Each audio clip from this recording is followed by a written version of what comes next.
Good evening, everyone. Welcome to the December 12th, 2022 City Council meeting. Would you please stand for the Pledge of Allegiance? I pledge allegiance to the flag of the United States of America and to the republic for which it stands, one nation, under God, indivisible, with liberty and justice for all. So the chairman is under the weather this evening, so I'll be taking those duties on for this meeting. If I could ask the clerk to please call the roll. Councilman Gary Donovan. Councilman Gary Donovan, Councilman at-large present. Councilwoman Colleen O'Connor.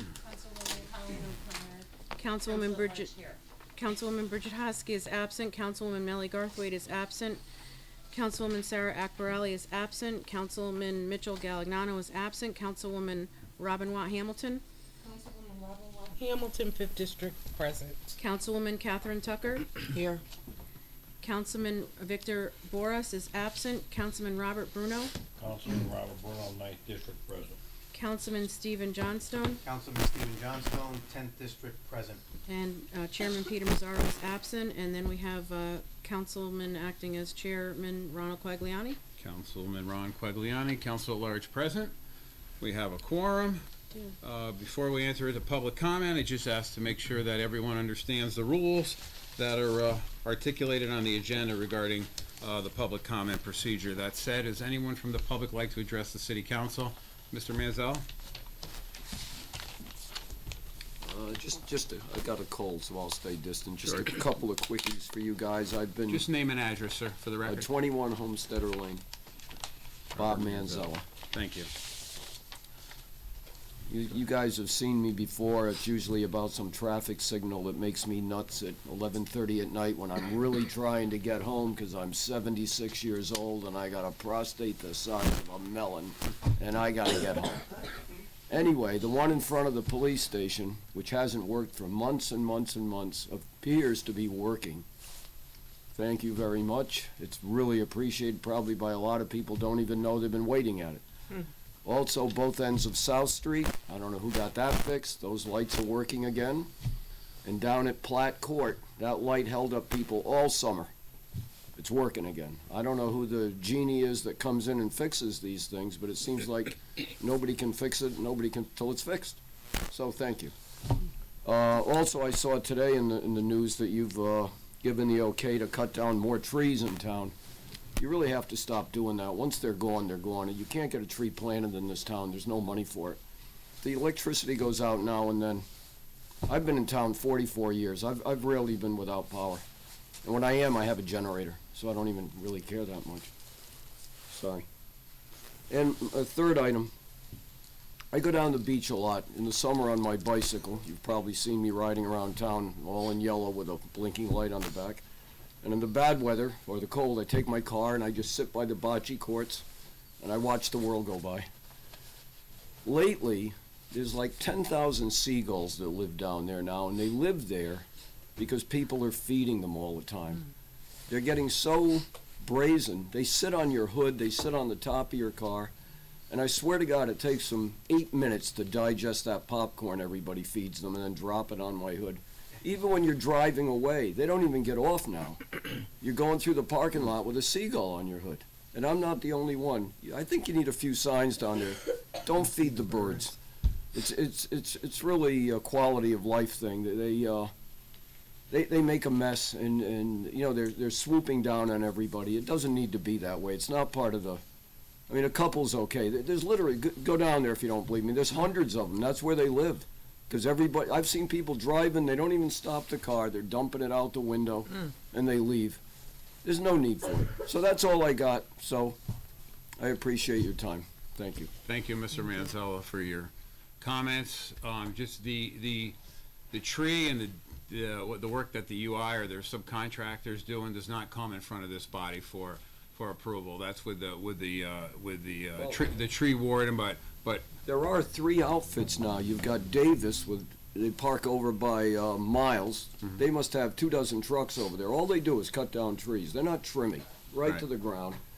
You've got Harrington, same thing. They don't prune, they zzz right to the ground. And there's also a company that UI works with, I can't even pronounce it, it's the oddest word, it starts with an A. Right. Asplund or something. I don't like even that, know yeah. what it is, Yeah. and they do the same thing. Right. And I can tell you from my own experience, you can't get a tree planted. It's just, the money's not there. Well, So, be sure to pass along your comments. thank you. Thank you. Is there anyone else from the public that would like to address the city council for a second time? Anyone from the public like to address the city council? Rich Hebert, 166 Bloom Street. I just wanted to thank all of you folks for giving up your time. I know you're not coming here for the money. And then you get to hear all our problems and go through the shenanigans that are going on and a lot of things that are not your responsibility, but you get the heat for it. So I just wanted to wish you all a happy holiday and keep up the good work. Thank you. Thank you. Same to you, Mr. Hebert. Thank you very much.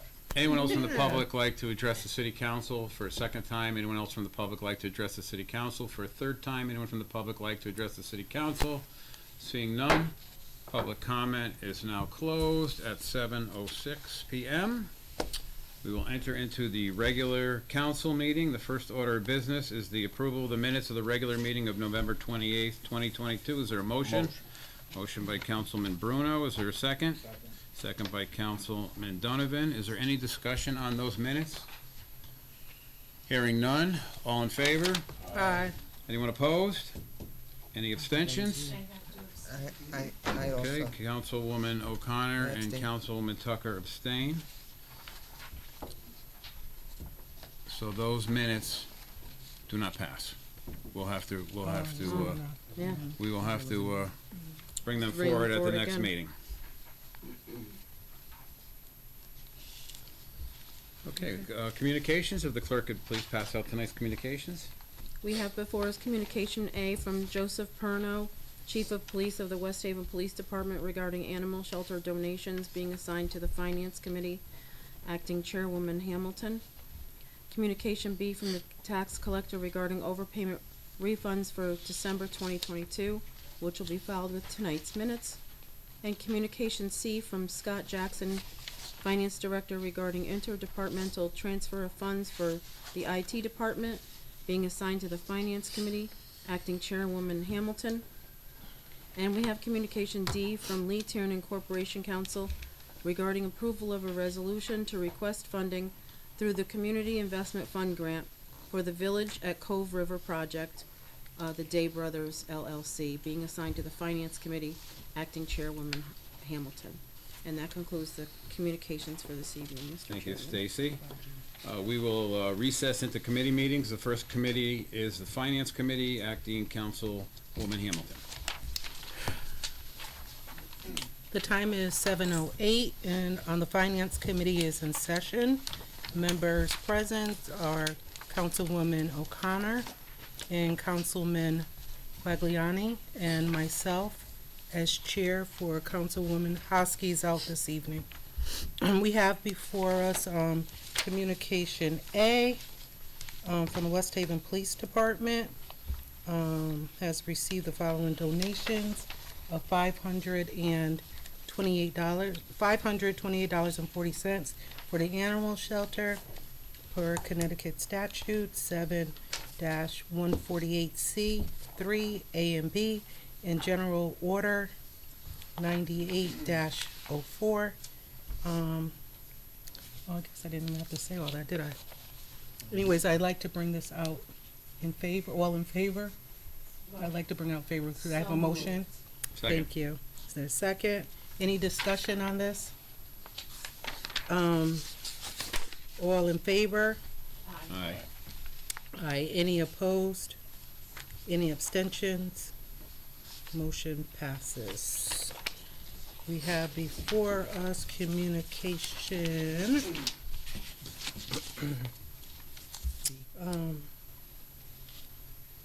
C, yep, communication C from Scott Jackson, Finance Director, regarding the interdepartmental transfer of funds for the IT department. I'd like to bring that out favorably.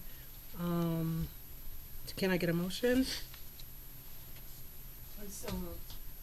Can I get a Second. second? Okay, any discussion? Yeah, I have some discussion. Sure. if we could. Mr. Jackson?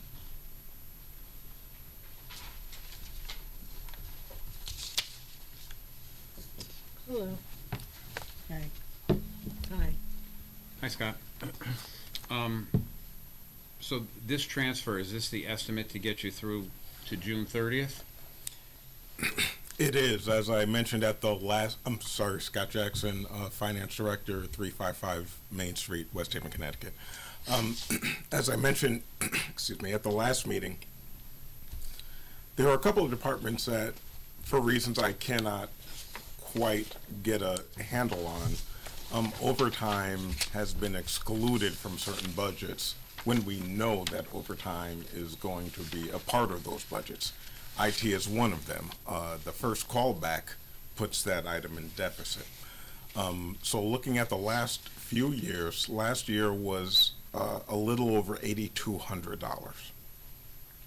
Looking at some of the priority projects we have right now with firewall replacement,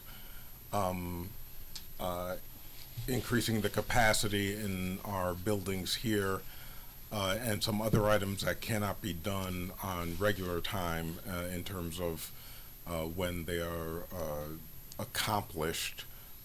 I do believe that this is a reasonable number for what we've already incurred plus where we'll end the year. And this is just shifting money from one line item within their budget to another line item within their budget. That is correct. Okay. Thank you, I'm all set. Anybody else have anything? I'll open it up to the council. Yes? Council Thank you, Bruno? Rob. Thank you, Mr. Jackson. Appreciate you coming in, but what, the only confusion I have is, it says that no overtime was initially budgeted for this department. Is that normally the case? I'm confused on why, if there's overtime, we're not budgeting for it. Historically, overtime has been spent, but it hasn't been budgeted. And since I have not been able to come up with a rationale for that, I am ending that process and providing to this council estimates about what the true overtime actually is. Because to me, that doesn't make a lot of sense. We're budgeting, but we're not budgeting for overtime, and we're always into the overtime, right? So, That's correct. For whatever reason, certain accounts, this being one, and I will I will lay it out there. ERS is another, where overtime has simply been rolled into regular wages, but I have not found a rationale for. Actually, I did get some information on ERS as to why historically that has been the case. But I think that we need to we need to let the taxpayers understand what the real costs are of running the city and what buckets they fall in. and I thank you for that, Mr. Jackson, because that's what I find disturbing, is the fact that that's why we're probably always over budget, because we're not budgeting for overtime, which is a necessity. Yes, and like I said, the first time that someone calls IT because the systems aren't working in Yep. a planning and zoning meeting, we have already broken that budget. Thank you, Mr. Jackson. Does anybody else have any questions? I'm gonna ask that you stay there, because I'm gonna go right into updates after this, if you don't mind. All in favor? Aye. Aye. Any opposed? Any abstentions? Okay, this motion passes. I am gonna go back up to the updates now, okay? Mr. Jackson, is there anything going on with the budget review? Year-to-date budget is as I reported on last month. The next month's budget will be available at the next meeting of this council, and so you will see items there. There is nothing that has moved the needle in regards to the current year budget. Okay. Anybody have any questions for Mr. Jackson on the budget? I think that's all. I thank you very much, Mr. Okay. Jack. Oh, you want to say something? Madam Chair, there is a MARB update. Okay, please. The MARB meeting has been canceled Oh. for this week, the Okay. subcommittee meeting, due to a general lack of material for the meeting. We don't have any union contracts, we don't have any large contracts, et cetera, so it didn't seem to OPM that there was enough substance to the meeting to have the meeting, so if anyone was intending on participating, it has been canceled. And another note, Julian Freund, and if I may take a moment of personal privilege, who is one of my favorite people in government, because he believes in fair play. The facts are the facts, the numbers are the numbers, and Julian has always been about that. Has announced that he is leaving OPM Oh, boy. and going to the great city of Hartford. So, as we say, he is now on the other side of the table. But for those of you who have gotten to know Julian, just want to let you know that at the end of the calendar year, he will be leaving OPM. That's unfortunate, but thank you for letting us know. Does anybody have any questions about the MARP? Thank you, Mr. Jackson. Thank you. I appreciate it. As far as the ARPA meeting, we have a committee meeting on Wednesday, so Ken's not here this evening. Lee, can you come up for us, please? Any update on the police pension? Only to say that the mayor is quarterbacking that, and I don't really want to say anything more than that. Okay. Well, I've been asked by Councilwoman Hosky if we can send a letter to the mayor, asking her to schedule a meeting with the president of the police department union. Thank you. Lee, and I think you can stay up there too now. Okay. I'm gonna go to communication D. Communication D from Lee Turner, Corporation Counsel, regarding approving a resolution to request funding through the Community Investment Fund grant for the Village at Cove River project, the Day Brothers LLC. I would like to bring this out favorably. I'll make a motion for discussion. Mm-hmm, yes. I second that. Okay, and discussion? Looking forward to hear it. Okay, discussion. So, Madam Chair, members of the commission, I have Mr. Day here. I'm just waiting for the intro. Hello. So, as How you are know, I'm going to let Mr. Day talk about this, just a reminder. This is, he produced a little packet of just sort of schematic of what he plans to apply for in this grant. He's going to explain to you the grant, explain why he wants it, explain why he thinks it's appropriate. They've been in their due diligence period. As you know, this is for a hydroponics and worker housing kind of project at the Style School. So that's been moving forward. And with that, I will let Mr. Day present. Welcome. Welcome. Oh, thank you. Good evening. Good evening. Pleasure to see everyone. So yeah, I'll just kind of use this as a guide to kind of introduce the project. Mr. Day, before you start, could you just give us your name and address for the record, please? Sure, it's Greg Day, and my address, I have a couple, but one in Maine and one in Massachusetts. So in Maine, where my office are, it's 775 Main Street, Westbrook, Maine, 04092. Thank you. So, and so Day Brothers, just a quick introduction, a family-owned real estate investment development business. It's me and my 4 sons, and really the thesis of the business was doing urban projects that have really 2 objectives. One is revitalization, and two is social impact. And so, you know, the combination of those two are pretty powerful.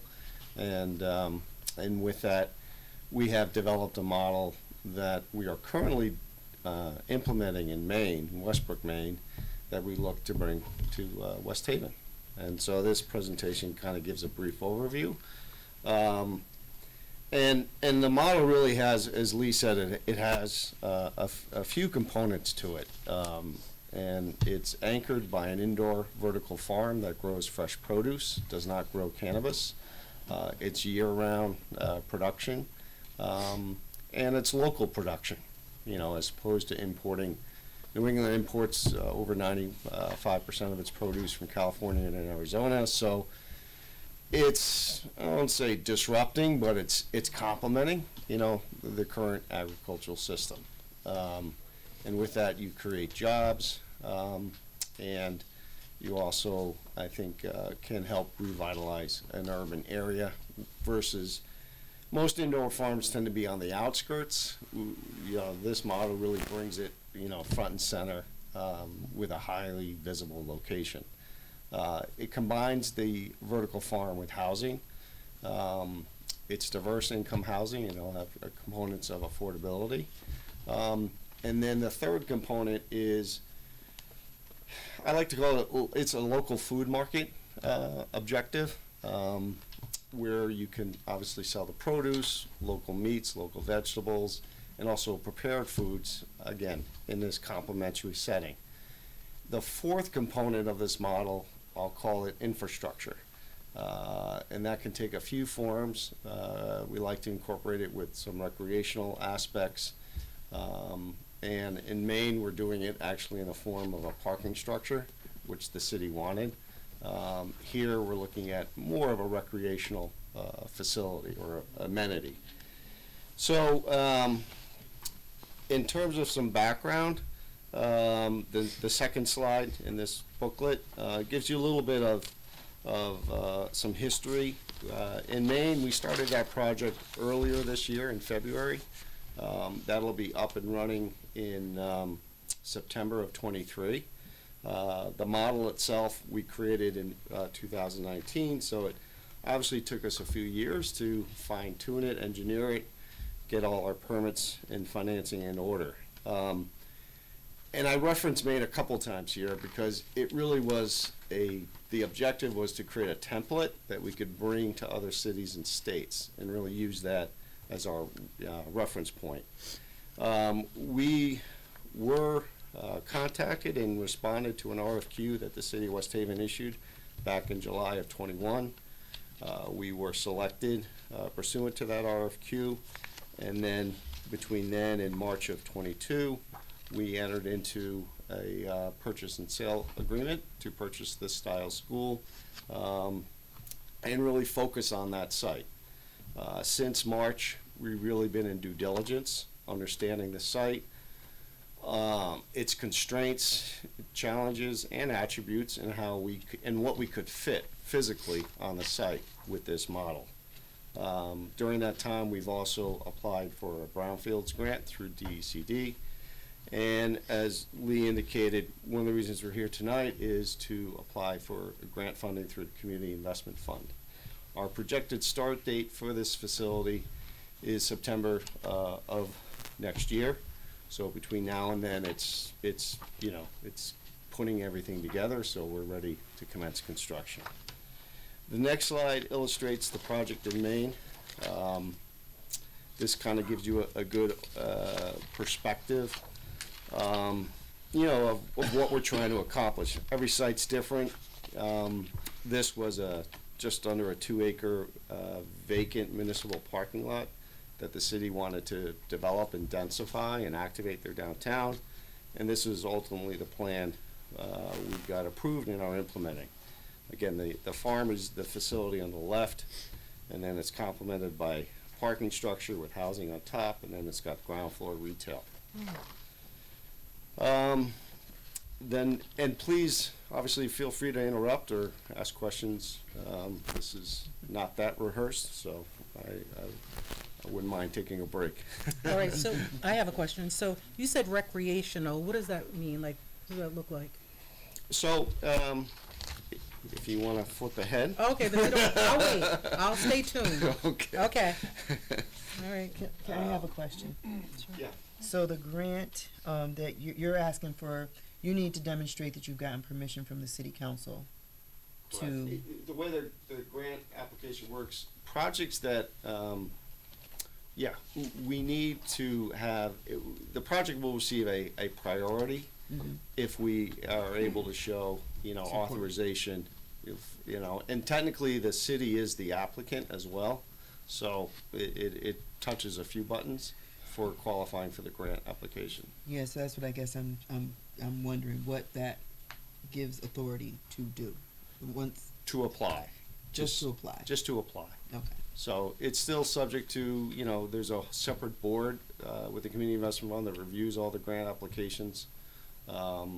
So it's, we're technically the project partner, the way it's, where we, how we fit into the application. And there's just strict criteria on who can apply. But to the council's point, yes, it will come back to you and you, the council, will approve or not approve. If the grant is awarded, you still will have an opportunity to approve or not approve the actual contract for the grant. Okay, thank you.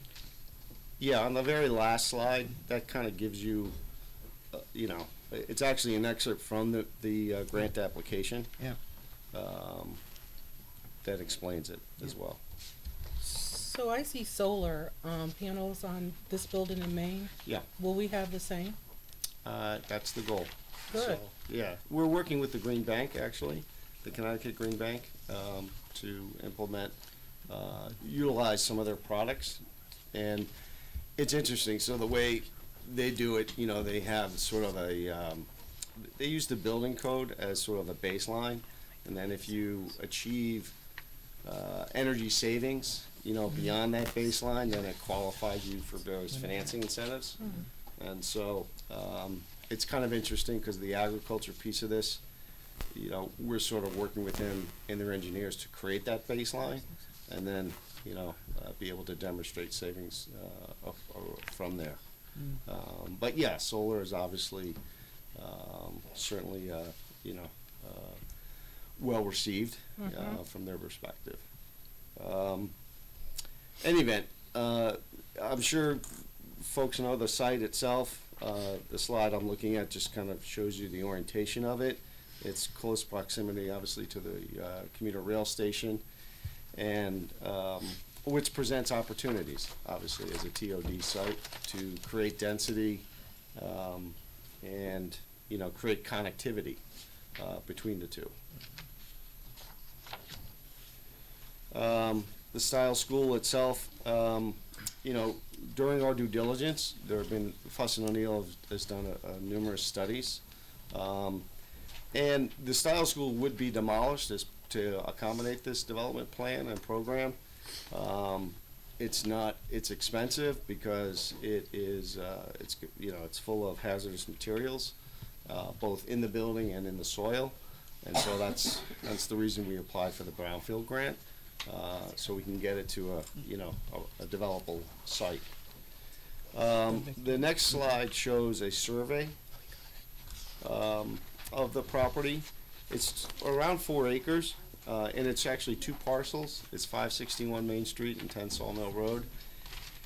And what this illustrates is what I'll say are some of the challenges that we think can also be opportunities for the site is the fact that the Cove River actually traverses to the north of the site, and then it comes down through really the 10 Sawmill Road parcel, and then bypasses, traverses Main Street. So there's a fair amount of, this area has been not well maintained. There's a lot of overgrowth. So it's an opportunity to beautify it and really, getting to your question, kind of turn it into a recreational area, but also, I think, help alleviate some of the stormwater runoff and infrastructure associated with this area of the site. And also, because the train station is just to the north, create that connectivity I was referring to earlier some sort of pedestrian bridge, so it could really shorten the walking distance and create another point of contact to the train station. So we have a team assembled on this, which I'll talk about in a second, but you know, one of the precedents I think is kind of interesting to look at is what the town of Meriden did in creating what they call a stormwater basin or floodable park. And the images that you see on this, this is, if you turn a couple of slides, it shows you the concept of a floodable park, that you can have these recreational areas that can withstand flooding. And that's the idea. And the recreational areas can take a few forms. Obviously, green space, walking paths. You know, in this case, they had a little pavilion for, you know, music and events. So we've not thoroughly defined this as of this point, but that's sort of, this is sort of the theme. This is 14 acres as opposed to, you know, the area we're talking about is about an acre and a half. Ideally, you know, if you flip back to the survey, you know, the recreational areas would be kind of orientated towards Sawmill Road, so very accessible, but also, you know, potentially on the other side of the Cove, so on both sides of the Cove River where it comes down through the site. But I think the majority of it would be towards the Sawmill Road orientation. Councilman Donovan? First of all, thank you very much for attending.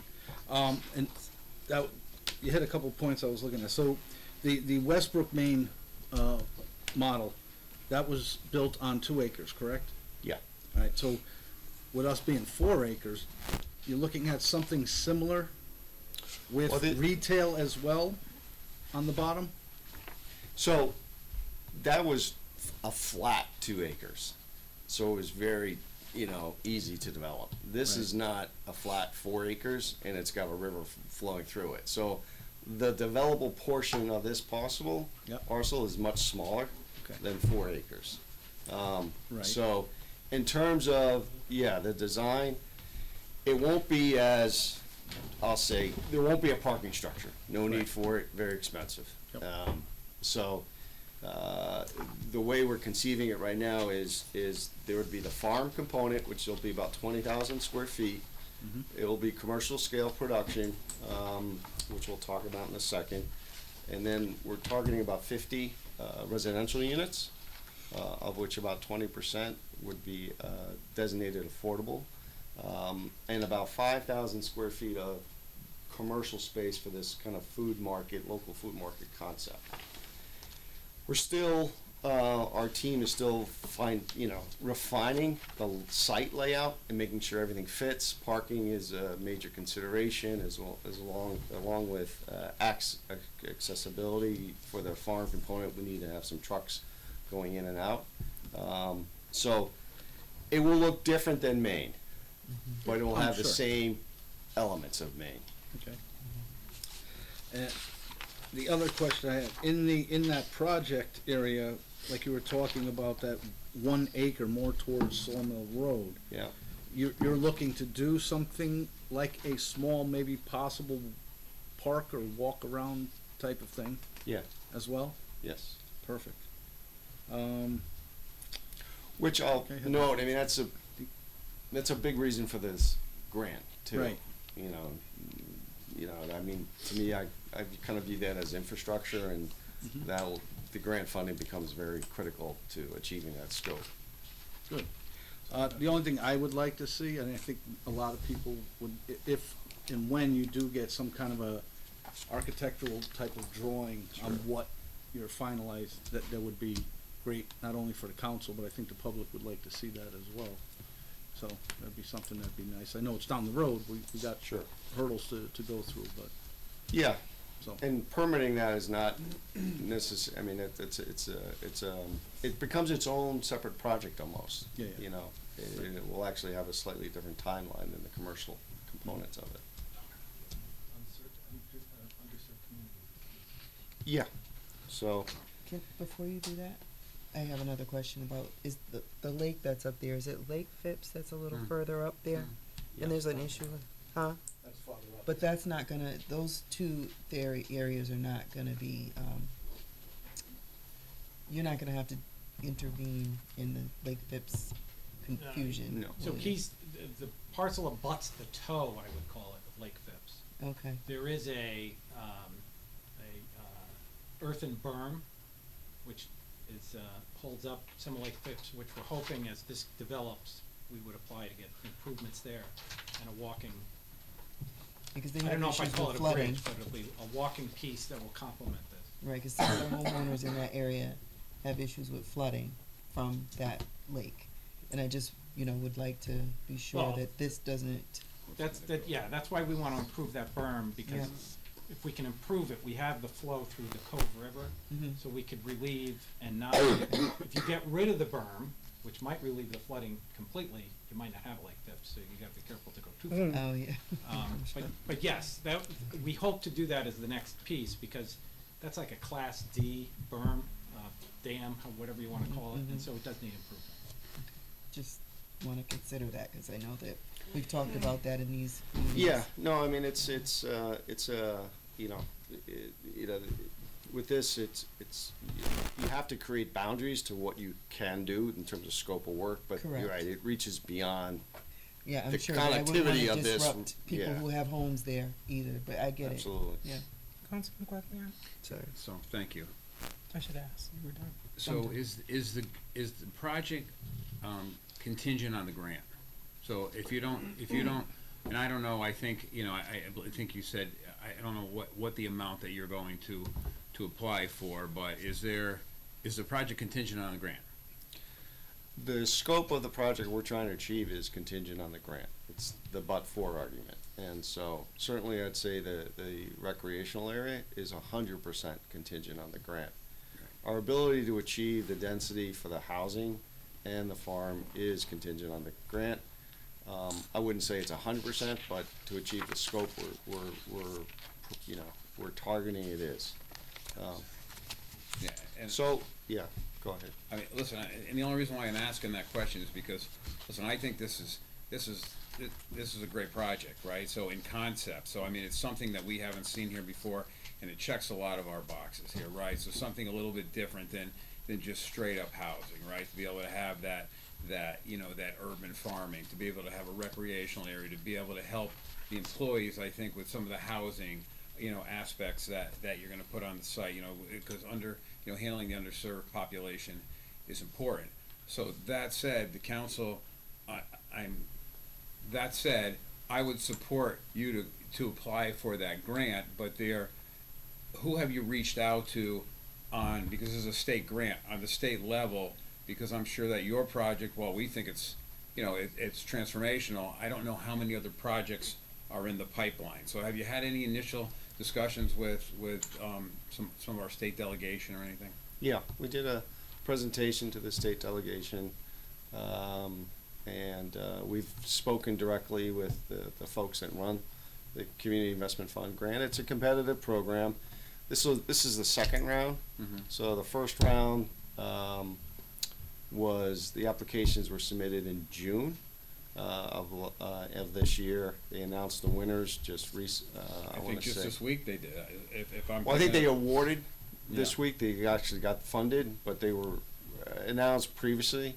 And so I don't know the numbers off the top of my head, sort of number of applicants, but yeah, I mean yeah. So I think we've received very positive feedback, and it just becomes a question of allocation of resources. Because this project, I would call it's somewhat of a phased development. One of the feedback we've received is, you can go in, this is over 5 years, they're running the Community Investment Fund, and so they do 2 applications a year. So you can go back. And so with a phased development, we can ask for, funding today and go back, and submit again in June of 23.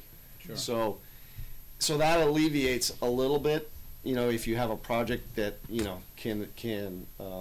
is got more of a phased approach to it versus one that doesn't. And so, Understood. So, And when you say start date, so it said September, so when would, because I think there are a lot of good questions of the council, and we're very sensitive to the constituents, but, you're gonna have to run through, because you're close to a water course, you're gonna have to go through in the wetlands, you're gonna have to go for planning and zoning and site plan approval and all that kind of stuff, so when do you think, if you're looking to start in September, that process would actually start? I guess the first stop is probably in the wetlands. well, there's really two projects from a permitting standpoint, and Okay. and we separate the two, for that reason. Dealing with the wetlands and that sort of floodable stormwater basin park concept, we'll have a longer permitting process, so when you look at our schedule, that's probably a year behind. What I'll say is the commercial development component, and that's really what we're anticipating starting in September of '23. And the park component will lag. It'll be, conservatively, a year to year and a half of permitting just for that. Right. And so, yeah, I mean, we'll be engaged directly, obviously, with planning. I mean, it is a TOD, which from a zoning perspective gives it a little bit more flexibility. The greenhouse is actually, provided as an as-of-right use. So we do have to get site plan approval. And actually, the next page kind of gives you a sense of our team, which, is a very certainly credible team to execute a project like this. And Harriman Associates is our lead designer and engineering firm. Excuse me. Fuss and O'Neill, who I mentioned before, is focused on the remediation, and Langen is our civil engineer. So those are the guys that bear the brunt of the work for getting, making sure we check all the boxes for permitting. O&G Industries is our construction manager. And then I want to note or emphasize two of the names here, Wheat and Vertical Church. Those are community partners that we're currently working with as part of this whole project. And and where the dots connect there is really, I think, at least twofold. Certainly, we're going to be growing produce, and they have food aid programs. So there would be a portion of our production would be donated for their food aid programs. And, it's such close proximity, it'll be very convenient. And that's, our relationships, we'd look to foster. And then I would say from an employment standpoint, the farm will have somewhere between 12 and 15 full-time equivalent employees. With part-time positions, that number will increase. There will be a labor policy where a portion of those jobs will be filled not only locally, but by adults with disabilities, as well as veterans and ex-offenders, so marginalized and underserved populations. And so, again, emphasizing social impact. So these two agencies, and there's a third group we're in conversations with as well, I think really emphasize what we hope to be, the local impact and support for a project like this, and really it can domino through the community.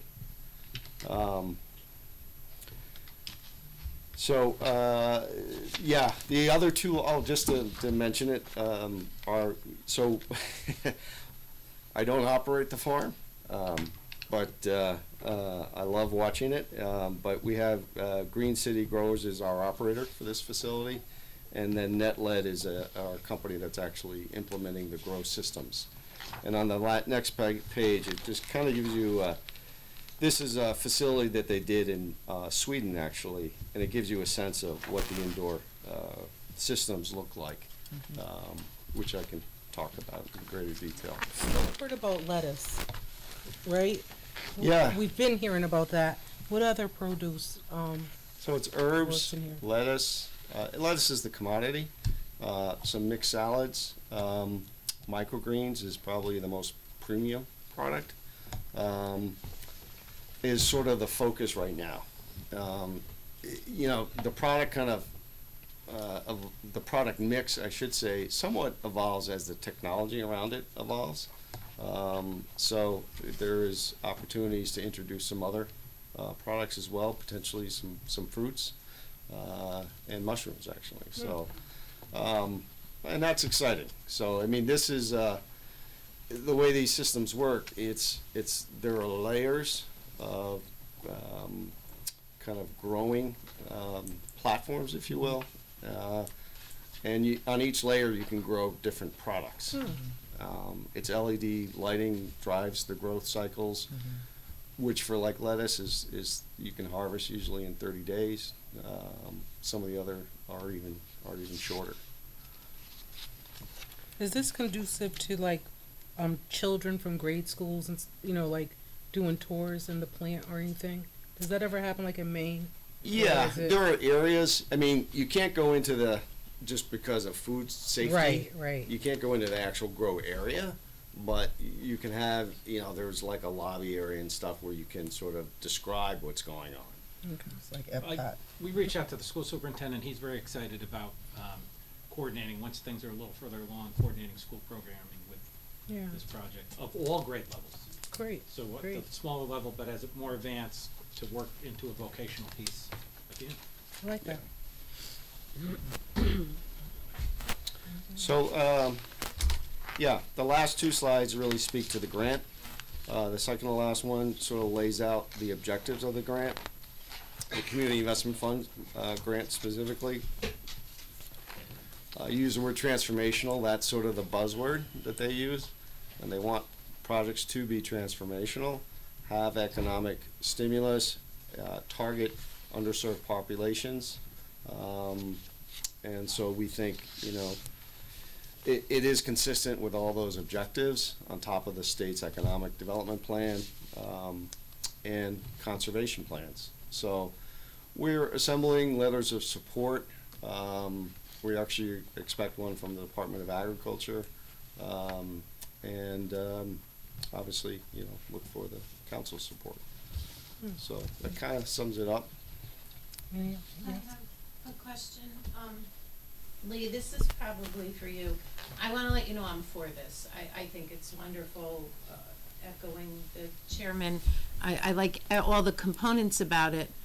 However, how much does the MARB need to be involved in this with our unique situation?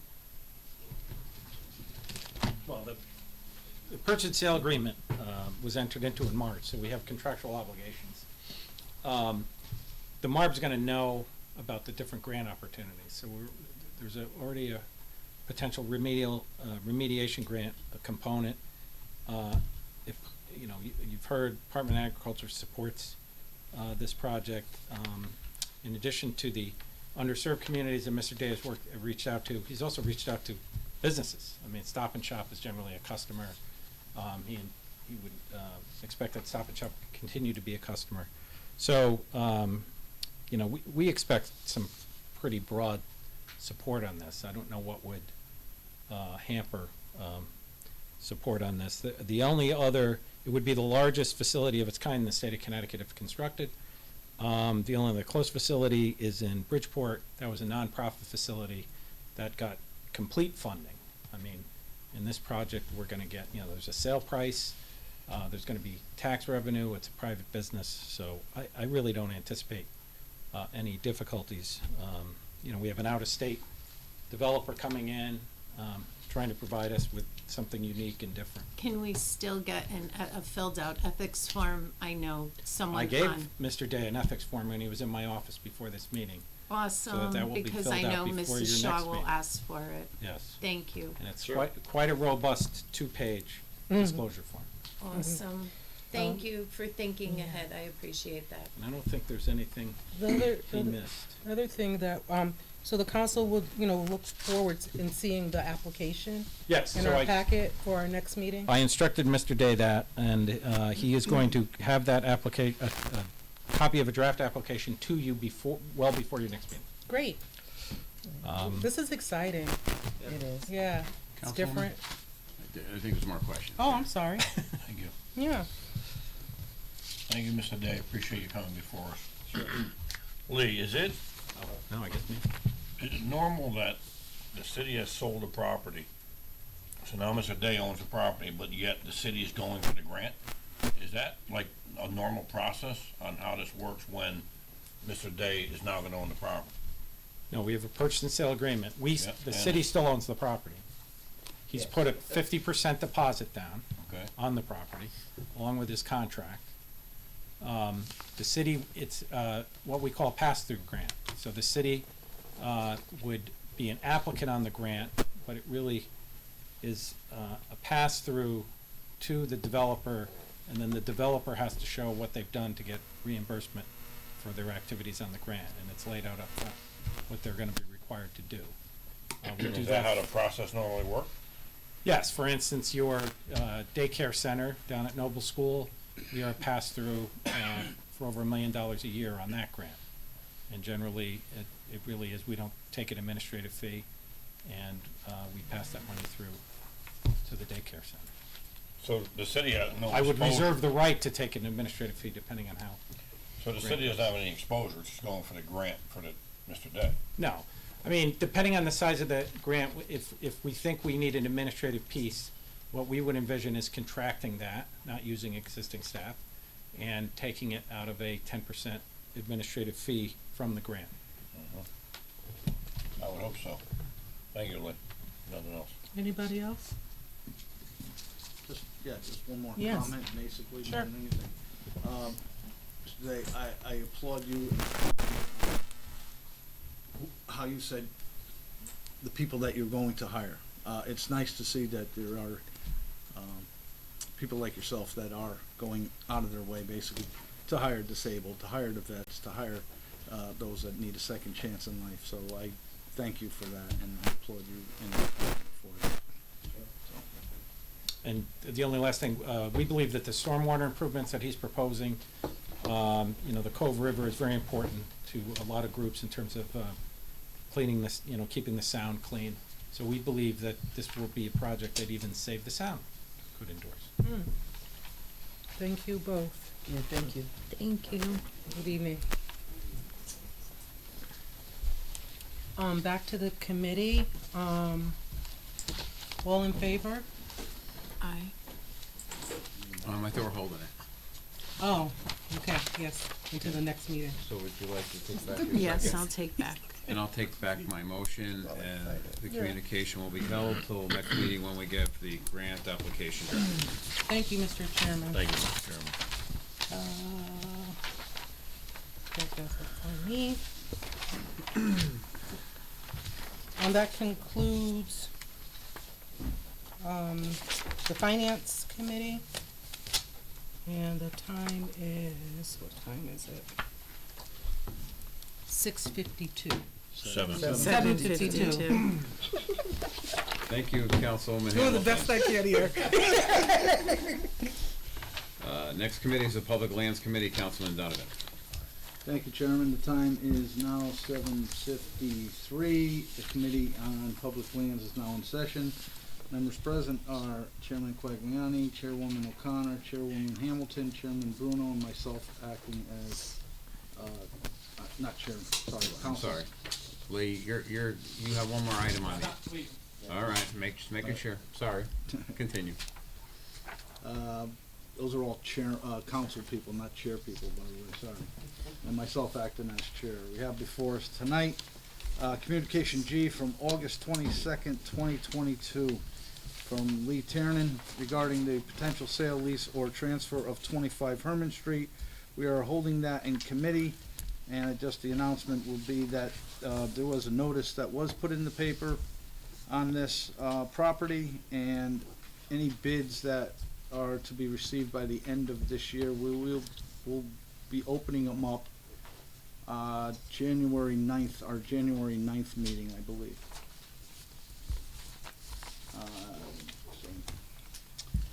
with that, there is Committee on Public Lands is now closed at 7:55. Thank you, Councilwoman Donovan. That concludes the committee reports. We're into unfinished business. Update report on the Havens. Mr. Tarrant?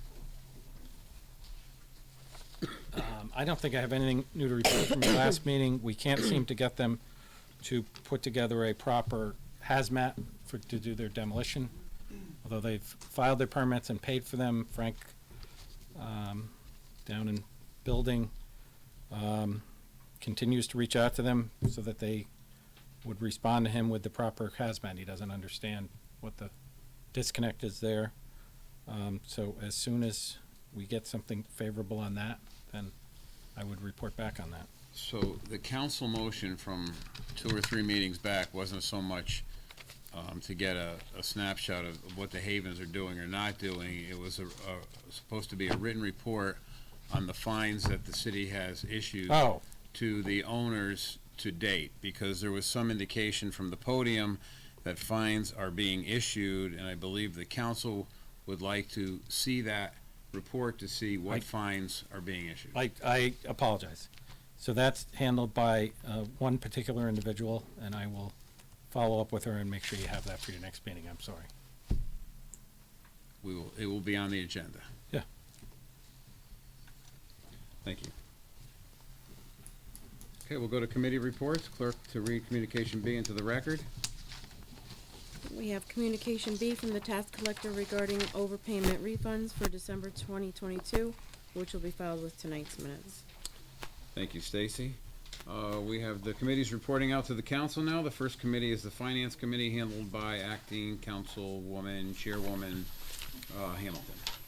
To the Honorable City Council of the City of West Haven, your Committee on Finance, to whom was referred the matter of the animal shelter donation, reports to the committee that the committee met the 12th day of December on 2022. Consider said matter. It is the majority. It is the Unanimous? unanimous. Thank you. Opinion of the committee that the following motion be presented. Resolved, the West Haven Police Department has received the following donations totaling $528.40 for the animal shelter per Connecticut statutes 7-148C 3 A and B in General Order 98-04. We are forwarding these donations for approval. The City Council of West Haven hereby approves the animal shelter donations to be deposited into the animal shelter donation account 101000000-28285. Maureen Gorham, $75. David Tamara, $100. Estelle K. Vanacore, $100. Linda Schrader, $25. Karen Pepe, $50. Angela Russo, $100. Front Stream SPV LLC, $78.40. Councilwoman Hamilton has brought forth Communication A from Chief Joseph Perno of the West Haven Police Department regarding animal shelter donations. Is there a second? Second. Second by Councilwoman O'Connor. Is there any discussion? Seeing none, all in favor? Aye. Any opposed? Any abstentions? Motion carries.